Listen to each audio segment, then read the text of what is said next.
Welcome back. Tonight, I want to take you somewhere very few people ever choose to go. Not to a mountain monastery, not to an ancient temple, but into a room where, for 10 days, the loudest sound you will hear is your own mind. Imagine this. You haven't spoken in 96 hours. Not a single conversation, not even a whisper. The silence has become so complete that you can hear the faint rustle of your own clothes every time you breathe. Your phone, the one you've reached for thousands of times without thinking, now sits inside a locked drawer, somewhere beyond a door you cannot open.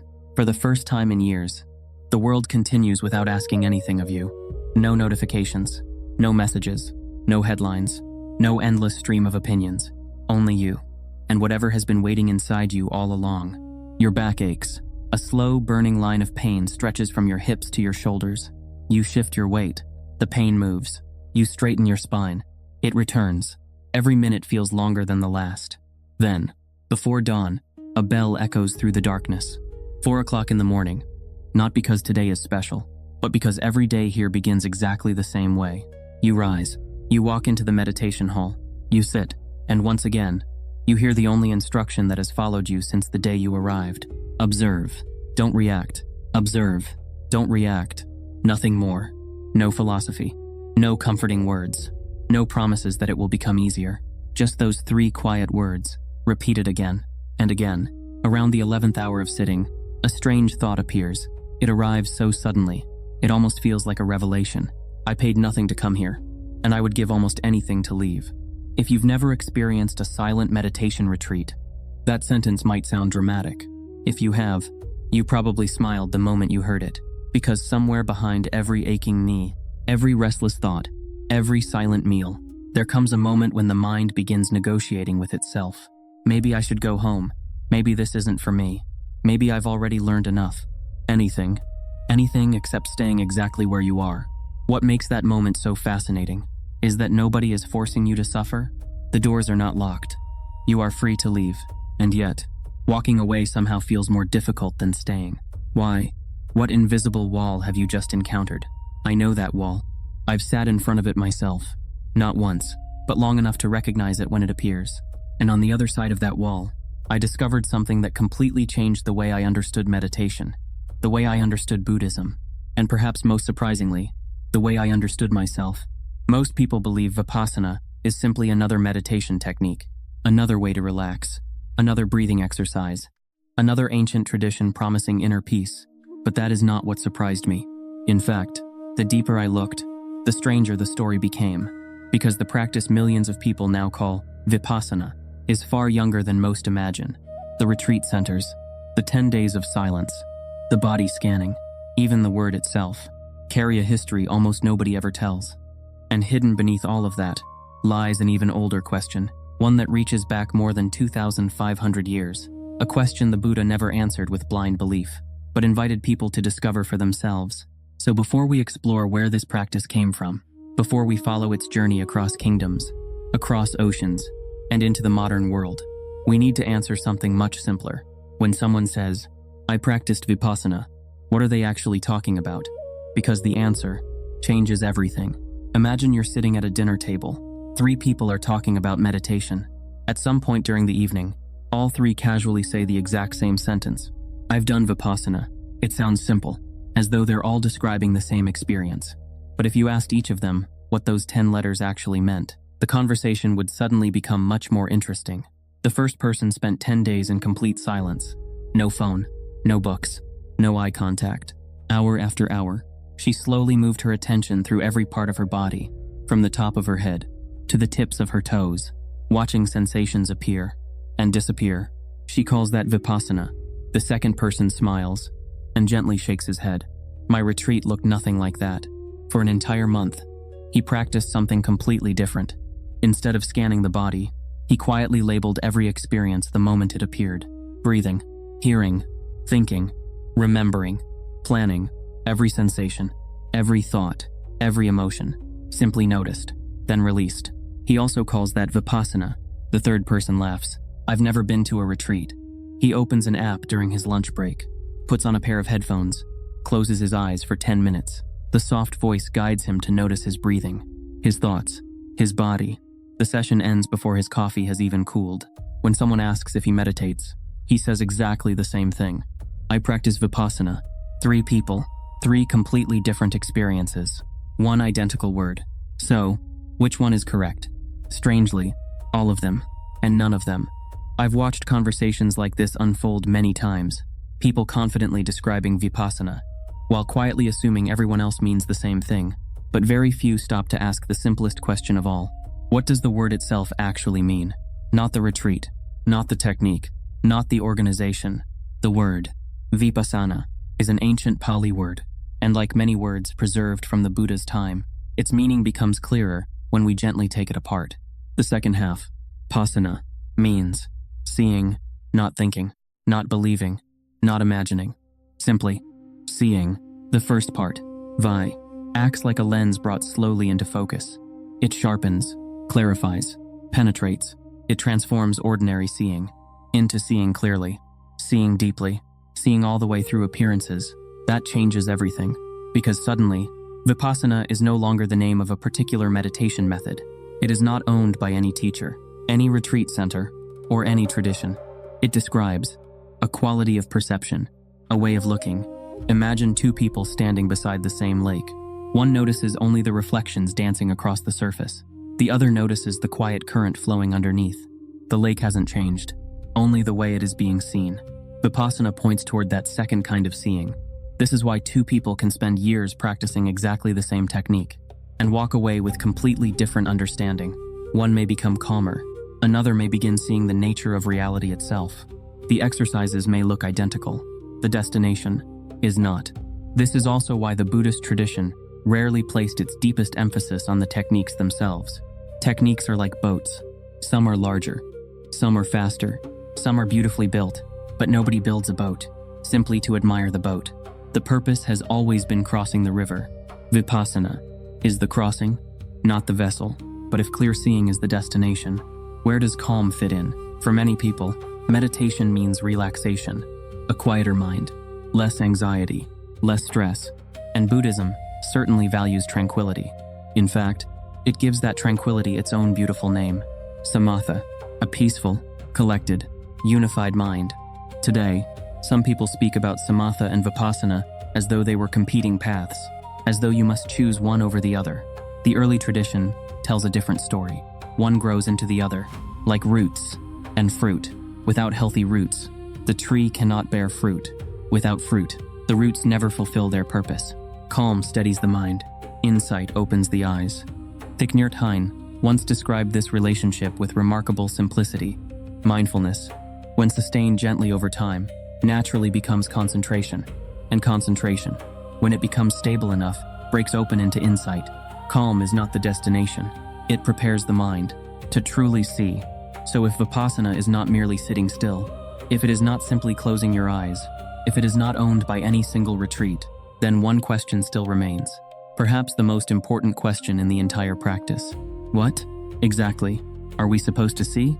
The answer begins, not inside a monastery, not inside a sacred text, but with something you have probably held in your own hand, more times than you can remember. Imagine holding an ice cube, nothing extraordinary, just a small piece of frozen water resting quietly in your hand. You already know what is going to happen. It will melt. You've known that since you were a child. Nobody needs to explain it to you. It's obvious. But now, don't put it down. Don't rush. Simply watch. Feel the cold pressing gently against your skin. Notice the sharp edges, beginning to soften. Tiny drops of water appear. The weight becomes lighter. The cube slowly surrenders its shape until the thing you were holding no longer exists. Something subtle has just happened. A moment ago, ice melts was simply an idea inside your mind. Now, it is no longer an idea. You have watched it happen. There is an enormous difference between knowing something and seeing it unfold with your own eyes. That small gap is where Vipassana begins. The Buddha was never interested in giving people more information. Information can fill a library and still leave a person trapped inside their own suffering. Vipassana is not about collecting better ideas. It is about watching reality as it actually happens. Not yesterday, not tomorrow, now, every moment. Experience is quietly arising and quietly disappearing. A sound, a thought, an emotion. a memory, a sensation in your knee, a breath entering your lungs, a breath leaving again. The mind usually races past all of this. Vipassana simply asks us to stop running and look. The ice cube was only the beginning, because the things that truly shape our lives disappear far faster than frozen water. Imagine someone speaks harshly to you. You are an idiot. The words leave their mouth. Tiny vibrations move through the air. Within a second, those vibrations no longer exist anywhere in the world. They are gone, completely gone. And yet, 12 hours later, you're lying awake in bed, repeating those same words, again and again, replaying the conversation, imagining better answers, feeling the same anger, as though it were happening right now. The sound disappeared, but suffering remained. How? The Buddha invited us to look at this carefully, not to judge it, not to suppress it, simply to watch.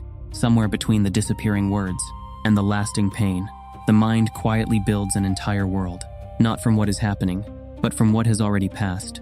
How many sleepless nights have been created by something that no longer exists? How many friendships have ended because we kept feeding memories that had already vanished?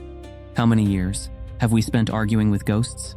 Vipassana does not ask us to stop thinking. It asks us to notice. When thinking quietly becomes believing, watch closely enough, and another pattern begins to reveal itself. Everything changes. Every sensation, every emotion, every thought, every success, every disappointment. Nothing remains exactly as it was. The Buddha called this Anicca, impermanence, not as a philosophical theory, not as something we are expected to believe, but as something waiting to be observed, directly, again and again, until it becomes impossible to ignore. And because everything changes, nothing can give us lasting security. We keep reaching for moments, trying to freeze them, trying to make happiness stay, trying to make youth stay, trying to make relationships stay exactly as they are. Life keeps moving. Our hands keep closing around flowing water. This quiet tension, the struggle against change itself, is what Buddhism calls Dukkha, not simply pain, but the deep instability of trying to hold on to what cannot remain. Then, the practice invites us one step further, perhaps the most unsettling step of all. If every thought changes, who is the thinker? If every emotion appears, who is feeling it? If every memory comes and goes, what exactly is the self we spend our entire lives protecting? At first, the observer seems permanent. Everything changes, except the one who is watching, or so it appears. But continue observing long enough, and something extraordinary begins to happen. Even the observer changes. Attention wanders, returns, becomes sharp, becomes dull, curious, restless, peaceful, afraid. The one who believed, I am watching, turns out to be another experience, appearing, changing, and disappearing, just like everything else. This is why Buddhism never asks anyone to believe in not self. Belief is unnecessary. Vipassana asks something far more radical. Look carefully enough and see for yourself. No argument, no philosophy, no faith required, only observation. I remember the first time this became more than words. Until then, impermanence had been an interesting Buddhist idea, something I could explain, something I could quote. But sitting silently for hours, watching sensations appear, fade, return, disappear again, changed the meaning completely. Knowledge stayed in my head. Observation rearranged something much deeper. It was as though reality had been quietly speaking all along. And for the first time, I had finally stopped interrupting it. Perhaps that is why the instruction inside every Vipassana retreat remains so beautifully simple. Observe. Don't react. Not because reaction is wrong, but because reaction happens so quickly that we almost never notice it being born. Pain appears. Reaction follows. Reaction becomes craving. Craving becomes suffering. The entire chain unfolds in the space of a single heartbeat. And unless we learn to see it, we spend a lifetime believing the chain is simply who we are. But what if suffering is not the first thing that appears? What if it is only the final link? In a process we have never slowed down enough to witness? That question will carry us far beyond the meditation hall. Because the story of Vipassana is not only about seeing the mind, it is also about a moment in history when an ancient way of seeing very nearly disappeared forever. If Vipassana is simply a way of seeing, then another question quietly appears. If this teaching came directly from the Buddha, why does the version practiced by millions today feel so remarkably modern? Why do 10-day retreats, silent meditation centers, and body scanning techniques seem almost absent from the earliest Buddhist stories? The answer begins with the fall of a kingdom. Picture the city of Mandalay, late November, 1885. The morning air is heavy. Crowds line the streets in silence, not because a festival is about to begin, but because an empire is ending. British soldiers stand outside the royal palace. The last king of Burma, King Thetgyi, walks through the gates one final time. There is no grand farewell, no royal procession, no triumphant music. Instead, he is placed onto a simple wooden ox cart, the kind used by farmers. Historians have often suggested that choice was intentional, not merely transportation, but humiliation. A king, leaving his own kingdom. Like ordinary cargo, the people watch. Nobody knows. They are witnessing the end of something that had lasted for centuries. At first glance, this seems like another story about politics, about empires, about colonial history. But beneath the surface, something far more important is happening. Because the British did not simply conquer a country without realizing it. They also removed the institution that had quietly protected Buddhism for nearly 1,000 years. For centuries, the kings of Burma carried a responsibility that modern history books rarely emphasize. They were not only rulers, they were guardians. Royal wealth built monasteries. Royal authority preserved scriptures. Royal patronage supported generations of monks. The kingdom acted like a shelter, protecting the Dharma from the storms of history. Then, almost overnight, that shelter disappeared, not because anyone declared war on Buddhism. In fact, the British had little interest in Buddhism itself. They came for timber, trade routes, political control. The Dharma simply became someone else's problem, and history has a strange way of changing the world, not only through violence, but through indifference. Sometimes, nothing needs to be destroyed. It only needs to be left unprotected. Imagine an ancient lighthouse. For hundreds of years, someone faithfully climbed the stairs every evening, lighting the flame before darkness arrived. One day, the keeper never returns. No one blows out the fire. No one smashes the tower. The light simply fades, because nobody is left to tend it. That was the fear spreading through Burma. A question began echoing inside monasteries. If the kingdom can no longer protect the Buddha's teaching, who will? And perhaps even more frightening, what happens if no one does? Most of us assume Buddhism has always been secure, timeless, untouchable, as though the teachings naturally survive from one generation to the next. History tells a different story. Every wisdom tradition exists only because ordinary human beings choose to carry it forward. One generation teaches, another remembers, a third practices. Break that chain, and even the greatest teachings begin to fade. Many people assume the obvious answer would have been meditation. If Buddhism was in danger, surely monks everywhere simply meditated more deeply. Surprisingly, that is not what history shows. And this was one of the most unexpected discoveries I encountered while researching this story. For much of Buddhist history, most monks were not spending their days in intensive meditation. Their responsibilities were different. They memorized scriptures, performed ceremonies, taught villages, preserved traditions, maintained monasteries.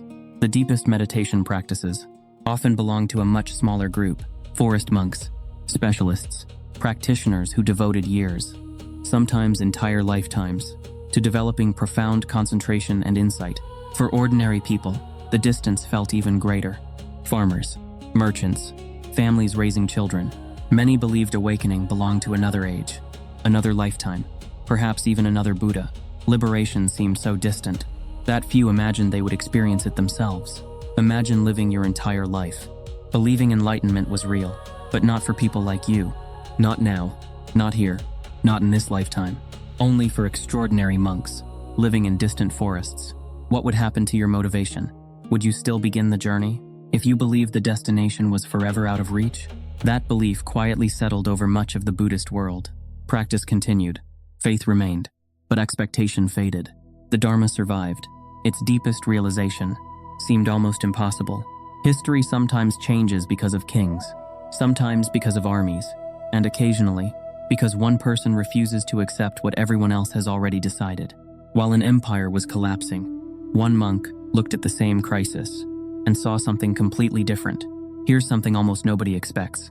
The man who helped save one of Buddhism's deepest practices was not the most famous monk of his generation. He was simply the most stubborn. His name was Ledi Sayadaw. and by the time the kingdom collapsed, he had already spent years mastering something most people never touch, the Abhidhamma, the most difficult, most technical layer of the entire Buddhist canon. Ask him anything, he could answer for hours.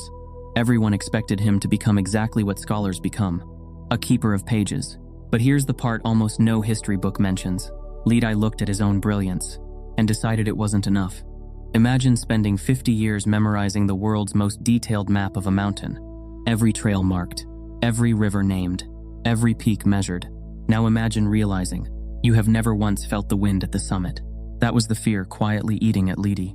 Buddhism was becoming a perfect map, drawn by people who had stopped climbing. So he asked a question that had been sitting untouched for centuries. If ordinary people, thousands of years ago, reached deep awakening while raising families and running farms, why should it be impossible now?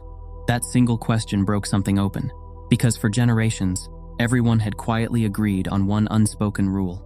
Liberation was for monks, not for merchants, not for mothers, not for farmers standing in mud. Ledi refused the rule, and what he did next was almost radical for his time. He didn't lock the deepest teachings tighter inside monastery walls. He carried them out, into villages, into homes, into hands that had never held a scripture in their life.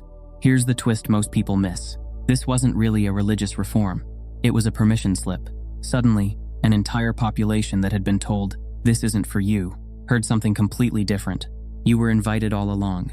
History rarely remembers the moment belief quietly shifts, but it happened here, and it would need one more person to turn that permission into a living, breathing practice. Someone nobody would expect. Someone who had never read a single page of the Abhidhamma in his life. What if I told you that the man who helped keep Vipassana alive never wore a robe, never studied in a monastery, and spent most of his life standing ankle-deep in a rice field? His name was Thetgyi, a farmer, nothing more, nothing less, at least on paper. Here's what makes this strange. At the exact moment Buddhism needed its most convincing teacher, it found him in the last place anyone was looking. Not a temple, a farm. Thetgyi had the same problems every one of us still has. Fields to tend, a family to feed, no spare hours for spiritual luxury. If anyone had an excuse to say, "I'll meditate later," it was him. He didn't take it. When he crossed paths with Ledi Sayadaw, something quietly clicked. Ledi wasn't looking for smarter students. He was looking for someone willing to see, not just discuss. And Thetgyi turned out to be exactly that.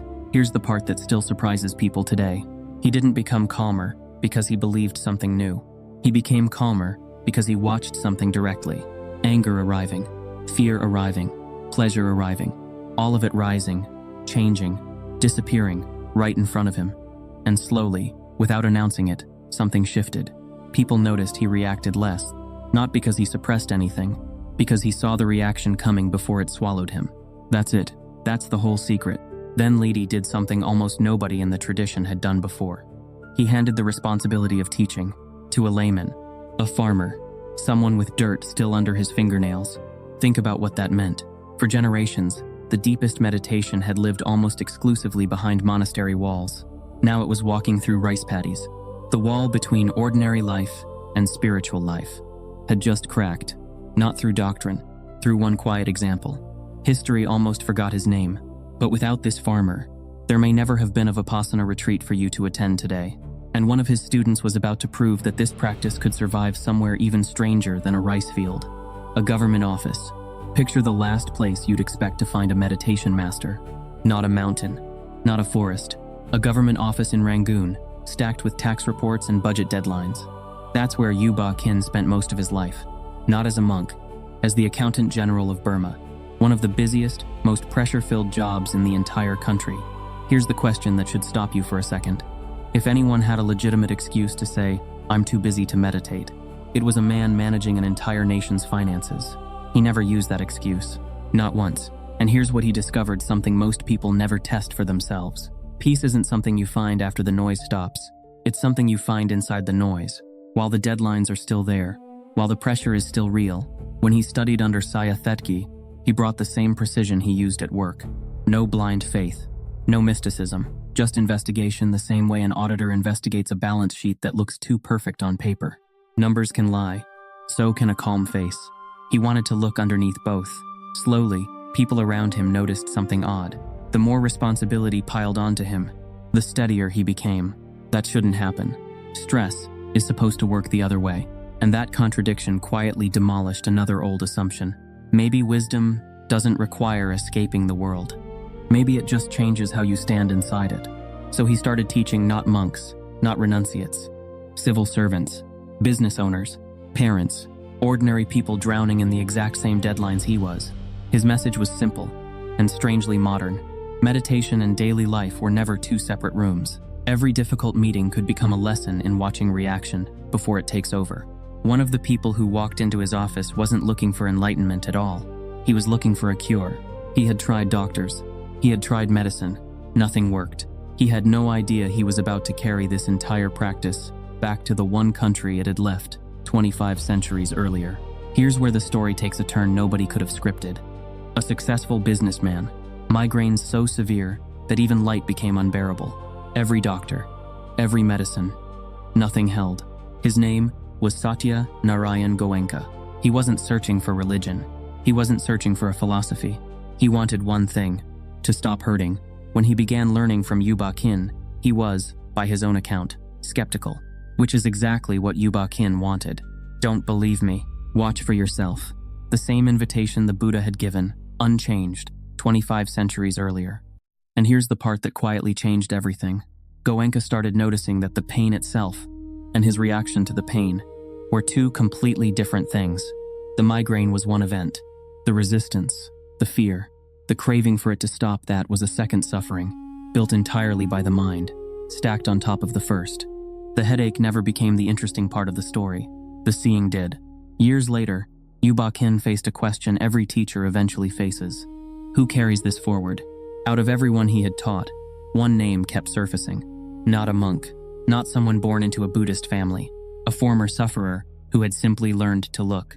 Then history offered one final, almost poetic twist. Goenka was given permission to travel to India, the country where the Buddha himself had walked, the country where this exact practice had quietly faded from living memory over the centuries. Picture what that actually means. A teaching leaves its birthplace, survives for generations in a neighboring country protected by monks, farmers, and accountants who had no reason to keep it alive except that they refused to let it die.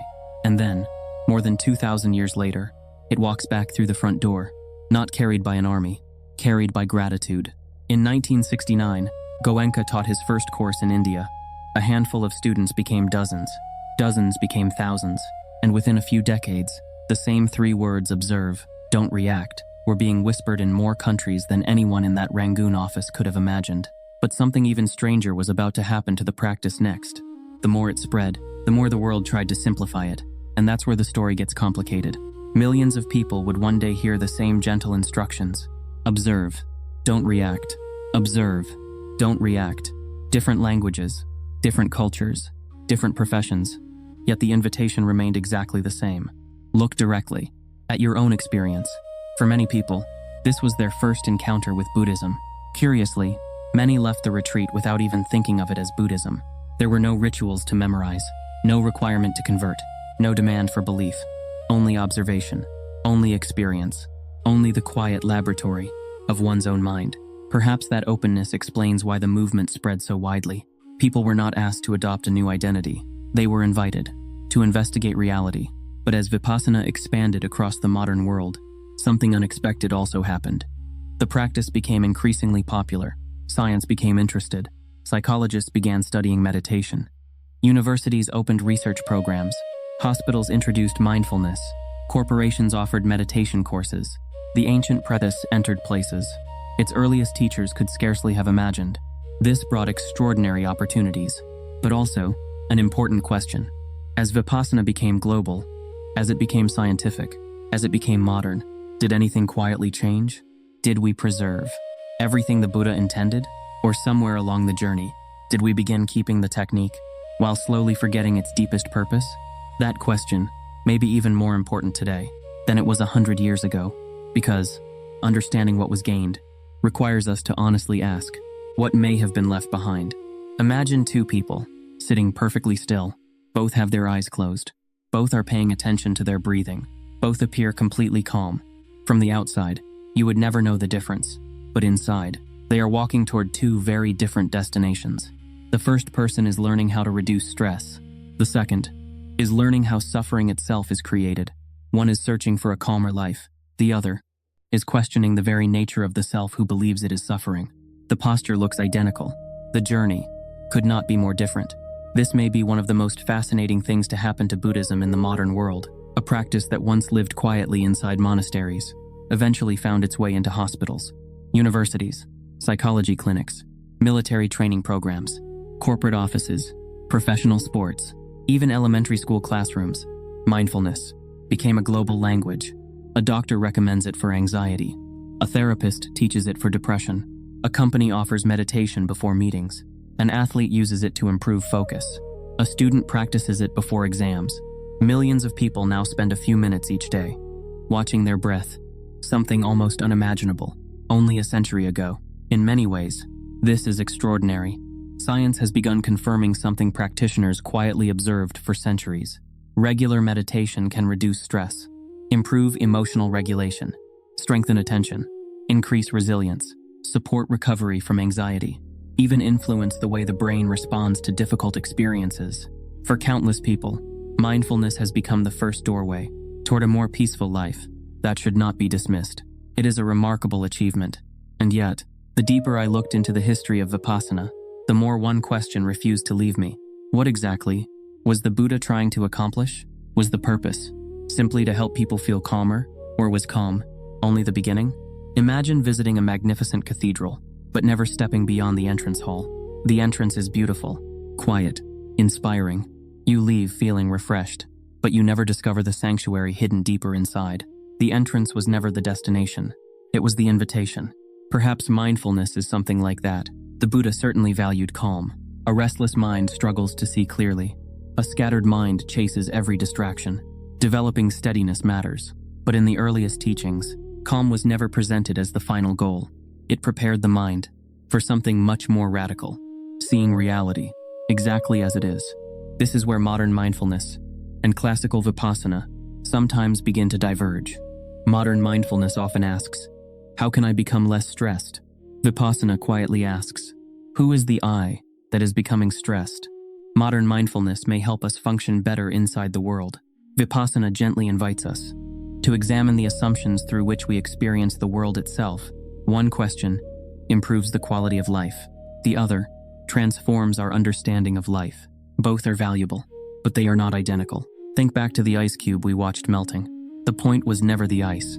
The point was learning to observe change without immediately resisting it. Now imagine applying that same observation, not only to physical sensations, but to every experience. A compliment arrives, pleasure appears, then disappears. A criticism arrives, pain appears, then disappears. A thought whispers, this is who I am. Look carefully. That thought also appears, changes, and fades away. The mind keeps trying to build permanence out of moments that never stop moving. Vipassana simply keeps asking, can you see this happening right now? This is why the instruction, observe, don't react, is far more profound than it first appears. It is not teaching emotional suppression. It is not asking us to become cold or detached from life. It is inviting us to notice the tiny space between experience and habit. Inside that space, freedom quietly begins. The modern world has become astonishingly skilled at capturing our attention. Every notification, every advertisement, every breaking headline, every endless scroll competes for one precious resource, your awareness. Entire industries now invest billions of dollars trying to influence where your attention goes next. The Buddha noticed something remarkably similar more than 2,500 years ago. Not through smartphones, but through the mind itself. Attention is constantly pulled toward craving, toward fear, toward memory, toward imagination. The battlefield has changed. Human nature has not. Perhaps that explains why Vipassana feels so relevant today. Not because the Buddha predicted social media, but because he understood something deeper. Technology changes. The mechanics of attachment remain surprisingly familiar. We still chase pleasant experiences. We still resist unpleasant ones. We still mistake passing thoughts for permanent truths. The scenery evolves. The mind keeps performing the same ancient dance. Sometimes people ask, is mindfulness enough? I think a more helpful question might be, enough for what? If your goal is to reduce stress, Mindfulness may already be changing your life. If your goal is to sleep better or become less reactive, it can be profoundly beneficial. But if your question is the same question the Buddha explored beneath the Bodhi tree, why do human beings suffer? And is complete freedom possible? Then, the journey continues. Mindfulness becomes the first step, not the last. There is another subtle difference worth noticing. The modern world often treats meditation as something we do. 20 minutes in the morning, 10 minutes before bed, a retreat once a year. The Buddha described something much broader, not merely a practice, a way of living, watching the mind while speaking, while eating, while working, while grieving, while celebrating, not escaping life, meeting life, exactly as it unfolds. Perhaps this is the greatest misunderstanding of all. Many imagine enlightenment as an extraordinary experience, a flash of light, a mystical vision, a supernatural event. But the deeper I studied these teachings, the more ordinary they became. Not ordinary because they were small, ordinary because they were always here. One breath, one sensation, one reaction observed clearly. Again and again, reality had never been hiding, only our attention had wandered. And maybe that is why this ancient practice has survived every empire, every war, every cultural transformation, because it does not depend on believing someone else's experience. It invites each generation to investigate its own. The laboratory has never changed.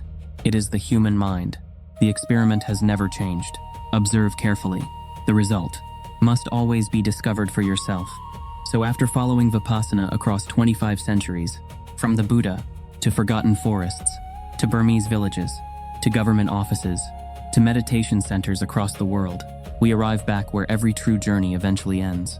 Not in history, not inside books, not inside someone else's story, but here, with this breath, this moment, this mind, because in the end, the most important question was never, where did Vipassana come from?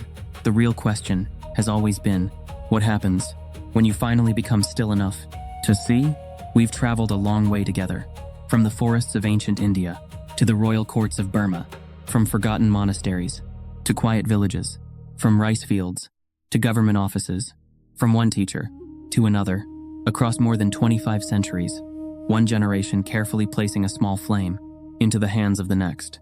It would be easy to believe this story has always been about history, about Buddhism, about meditation, about remarkable teachers, but perhaps it was never really about them, because none of those people can breathe this breath for you. The Buddha cannot, Ledi Sayadaw cannot, Thetgyi cannot, Ba Khin cannot, Goenka cannot. Every teacher can point toward the path, but eventually, every path reaches the same quiet place, a single human being, meeting a single moment, without running away. Perhaps that is why the Buddha never asked people to worship experience. He asked them to investigate it. Not because investigation makes life easier, but because truth doesn't become true only after we believe it. It is already true, whether we notice it or not. Right now, as you listen to these words, notice something simple. A sound appears, then it disappears. Another thought arrives, then it quietly leaves. Your breathing continues, without asking permission. Even this moment is already becoming memory. Everything you have experienced during this journey has been changing, every second, exactly as it always has, exactly as it always will. Perhaps that is the quiet miracle of Vipassana. It never asks us to create a new reality, only to stop looking away from the one that has always been here. The rising of a breath, the fading of a sensation, the birth of a thought, the passing of an emotion. Nothing extraordinary until we truly see it. We spend so much of life trying to become someone else, a better version, a calmer version, a more successful version, a happier version. The Buddha pointed somewhere surprisingly different. Before becoming, can you simply see? Before changing the mind, can you understand it? Before escaping suffering, can you watch how suffering quietly begins? Sometimes, the deepest transformation doesn't begin with doing more. It begins with seeing more clearly. There is an old image that has stayed with me. Imagine a lake, just before sunrise, when the wind finally becomes still. The water doesn't struggle to reflect the mountains. It simply does. The reflection was never created by force. It appeared. The moment the surface became quiet enough, perhaps the human mind is not so different. Wisdom is not something we manufacture. It is something that becomes visible.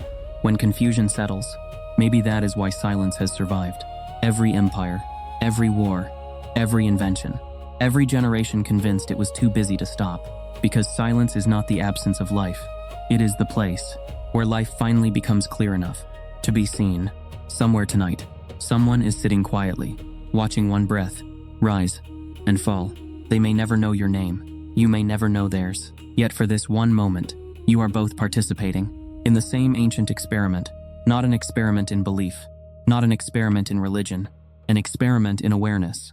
Looking carefully, without adding, without subtracting, without immediately reacting. Just seeing if even one idea from this journey stays with you. I hope it is not a historical date, not the name of a teacher, not the location of a monastery. I hope it is something much simpler, that every moment of your life can become a place of awakening, if you are willing to truly be present for it. So before this video ends, there is nothing you need to achieve, nothing you need to force, nothing you need to become. Just pause for one slow breath. Breathe in, knowing that this breath will never come again. Breathe out, knowing that this moment will never return. And perhaps, for the briefest instant, you will understand why the Buddha spent his life pointing, not toward a new world, but toward seeing this one exactly as it is. Thank you for taking this journey with me. If these reflections brought you a little more clarity, a little more curiosity, or simply one quiet moment in a noisy world, I invite you to continue exploring with us. There are many more teachings, many more questions, and many more journeys ahead. Until next time, may your mind be steady, may your heart be gentle, may your wisdom continue to deepen, one breath at a time.